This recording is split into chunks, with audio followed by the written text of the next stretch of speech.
Hello everyone, we are group number 3, formed by Paolo, Sebastián, Leonardo, Alfredo, Harold, and myself, Arturo.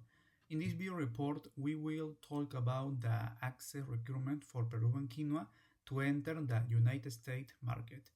Our main objective is to understand the rules, regulations, and certifications that this product needs to enter and stay in the USA market. This report also explains why these requirements are important to international trade and how they help Peruvian quinoa grow stronger and compete in markets around the world. Now I will pass to my classmate Alejandro. Understanding access requirements is essential for any product that wants to reach international markets. These requirements, which include sanitary, phytosanitary, labeling, and certification rules, act as a kind of passport for products like quinoa, like Peruvian quinoa. They ensure food safety, they protect consumers, and they also build trust between partners. However, they can also become barriers if exporters are not prepared to meet them. So in this context, studying access requirements help us understand not only how to comply with regulations, but also how to increase competitiveness and open new market opportunities for Peru agri-food exports like the Peruvian quinoa. Now, I will explain the research objective of our report on Peruvian quinoa access requirement to the US market. The first objective is to identify the access requirement that a Peruvian company must meet to export quinoa to the US. This involves understanding the main sanitary, labeling, and certification standards requirements for entry, such as phytosanitary and organic regulations. The second objective is to research the relevant standard and accreditation bodies in both countries. This means analyze the role of the Peruvian institutions like SENASA or INACAL, and in the case of the USA, the authorities such as the FDA and the USDA, to see how their system ensures the quality and safety. And finally, the third objective is to present findings and recommendations that help Peruvian exporters improve their compliance process and strengthen their position in the US market. So, in short, our research focuses on what the company must do, who regulate it, and how they can become more competitive through compliance and quality management. Well, now about the key findings related to the access requirements. First, according to official sources, every quinoa shipment from Peru needs a phytosanitary certificate, especially from SENASA, because practically this document showed that the product is free of pests and disease before being exported. Second, in the United States, two main authorities control quinoa imports. They use the APHIS, which checks the product at entry ports, and the FDA, which controls the food safety, labeling, and quality rules. And third, studies also mentioned that some quinoa exports had problems because of pesticide residues that were higher than US limits. So practically exporter must test their products carefully to meet the maximum residue limits, that it's also known as MRLS. And finally, Peruvian agencies like Peru or SENASA recommend exporters to apply traceability and good production practices to make the process faster and safer for all. In analyzing how Peruvian quinoa can access the US market, we rely on three key frameworks that literature identifies as central to agri-food trade: the SPS agreements, the TBT agreement, and the Códice Alimentarios standards. First, the SPS agreement allows World Trade Organization members to adopt measures necessary to protect human, animal, or plant life or health. But these measures must be based on scientific risk assessment, must apply without creating arbitrary discrimination between countries, and should be no more trade restrictive than required.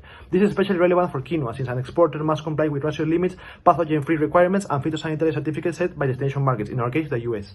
Second, the TBT agreement covers other kinds of technical regulations, standards, and conformity assessment procedures not strictly related to food safety or plant animal health, such as packaging, labeling, nutrition claims, etc. In our quinoa case, things like how the organic claim is labeled or how nutrition facts panel is presented in the US fall under TBT type measures. Third, the Codex Alimentarius, jointly managed by the FAO and the WHO, is a collection of international food standards, guidelines, and codes of practices. These standards form the benchmark reference for both the SPS and TBT agreements. For example, if a country's racial limits or hygiene practices align with Codex, it is presumed that measure is justified. Thus, the literature argues exporters should aim to meet or exceed Codex norm, because meeting Codex-based standards help reduce the risk of disputes and improve market access. So what are access requirements and why do they matter? Well, broadly, they are the legal, technical, and market conditions a product must meet to be imported and sold in a foreign market. For quinoa entering the US, this includes sanitary or phytosanitary certificates, maximum residue limits for pesticides, correct labeling and nutrition panels, and any product-specific permits. Meeting these requirements is essential because non-compliance can lead to shipment rejection, costly re-export, or destruction of the goods, and especially reputational damage for Peruvian exporters, which in turn raises entry costs for not just the big companies that export quinoa, but also small producers. In practice, exporters must combine on-farm controls, laboratory testing, and compliant documentation to satisfy both Peruvian authorities and US agencies. Well, about the category of requirements for a negotiation of quinoa to United States, well, we have four. The first is regulatory requirements, which, practically these are the legal documents and permits like the phytosanitary certificate that must be approved before export. Second, food safety requirements, which, practically include testing the quinoa to make sure that it doesn't contain something dangerous or a dangerous level of pesticide. And third, standard certifications like, as I mentioned before, like the USDA, but in this case USDA organic, or also global GAP, which many buyers ask for to guarantee the quality of the quinoa in this case. And for the labeling requirements, which means that the product must include correct information of the package, such as ingredients, nutrition facts, and country of origin. Now that we've seen what access requirements are in general, let's look at how they apply specifically to Peruvian quinoa entering the US market. First, there are phytosanitary controls. Before export, SENASA in Peru checks that the quinoa is free from pests or contaminants and issues a phytosanitary certificate. When it arrives in the US, the USDA verifies that everything complies with their plant health regulations. Without the certificate, the product simply cannot enter the country. Second, many exporters aim to sell quinoa as organic, which means they must follow the USDA National Organic Program, also known as NOP. Peruvian certification agencies have to be approved or recognized by the USDA, so farmers and exporters must meet both Peruvian and American organic standards. Finally, there are labeling and packaging standards set by the FDA. Every package must include nutritional facts, country of origin, and all information in English. Incorrect or missing labels can result in a shipment being rejected at customs. So overall, meeting these requirements is not just about quality, it's about gaining access to the market and building trust with the US customers. Let's now talk about the relevant standards and accreditation bodies in the context of quinoa exports. In Peru, the main institutions are INACAL, which oversees the national accreditation system and promotes standardization, and SENASA, which guarantees sanitary and phytosanitary compliance through field inspections and export certification. This organization ensures that Peruvian quinoa meets both local and international benchmarks before it's shipped abroad. On the US side, the FDA monitors food safety and labeling under the Food Safety Modernization Act, while the USDA National Organic Program, or NOP, regulates organic certification and the use of the USDA Organic Seal. To bridge both systems, companies rely on international management standards recognized globally. The most common ones used in our case of quinoa exports are the ISO 22000, which sets out the requirements for a food safety management system, integrating hazard control under the HACCP principles. And this one is a preventing approach that identifies and monitors key stages in processing, such as washing, drying, and packaging, where contamination risk could occur.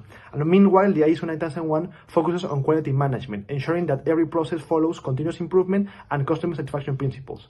Together, these standards complement national regulation. They help Peruvian exporters prove that their quinoa is not only safe and traceable, but also managed under a certified quality system. For the US importer, this certification builds confidence, simplifies FDA inspections, and reduces the likelihood of customs delays or product rejections. Well, about the major differences and similarities from Peru and US in standards. Well, in Peru, SENASA is responsible for checking the quinoa and giving the export certificate.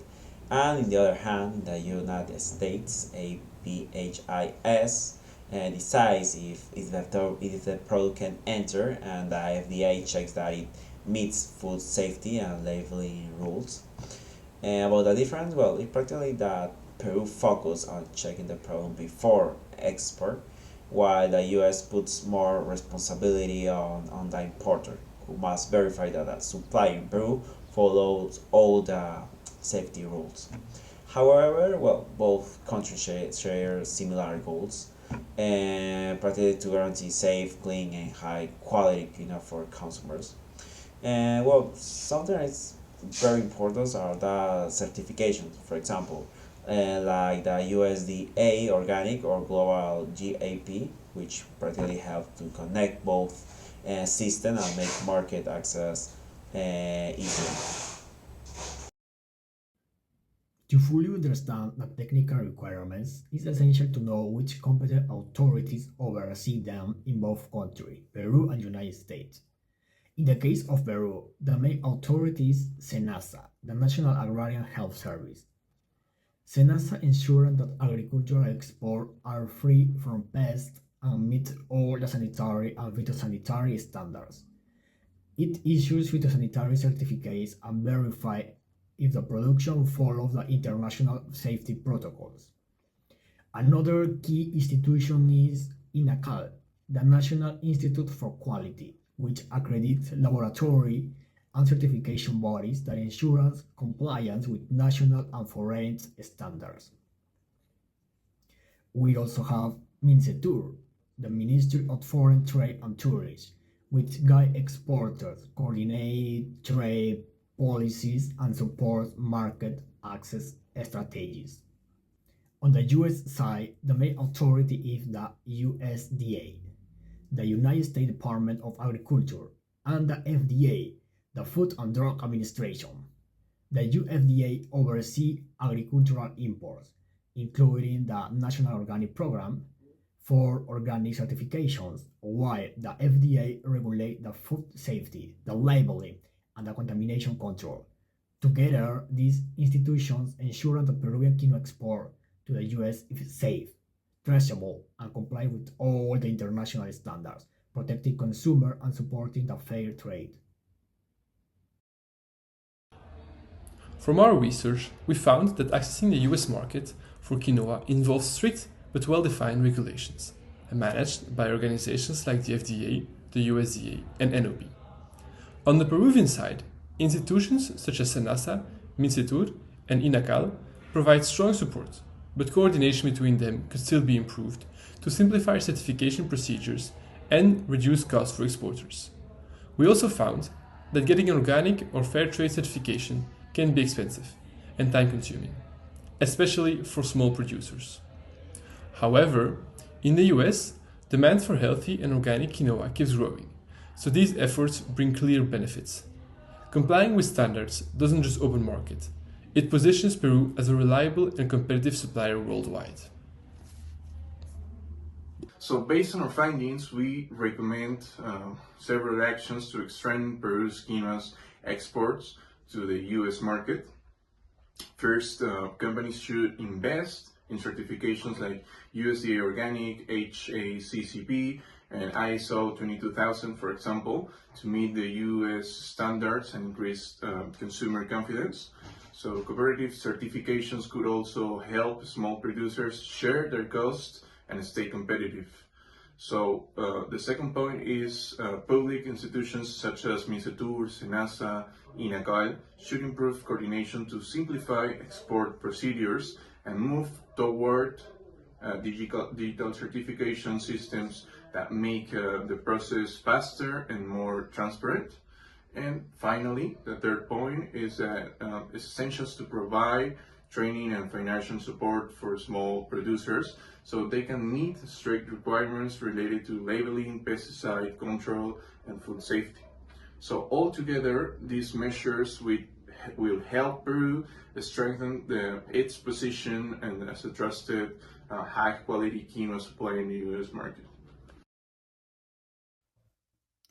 Well, in conclusion, this report on the access requirement for Peruvian quinoa to the USA market showed that exporting is not just about sending a product, but about meeting rules that guarantee quality and safety. In Peru, institutions like SENASA, INACALA, and Micentur check that quinoa meets all sanitary, quality, and labeling standards before it leaves the country. In the United States, the FDA and USDA make sure that standards are also followed when the product arrives. Meeting this requirement is essential to avoid shipment rejections and to keep the trust of buyers. That's why many companies get certifications as USDA Organic or HACCP. They help open new markets and make their products more competitive. Thanks to these efforts, Peru quinoa keeps its a good reputation as a safe, healthy, and high quality product in the USA market. Thank you.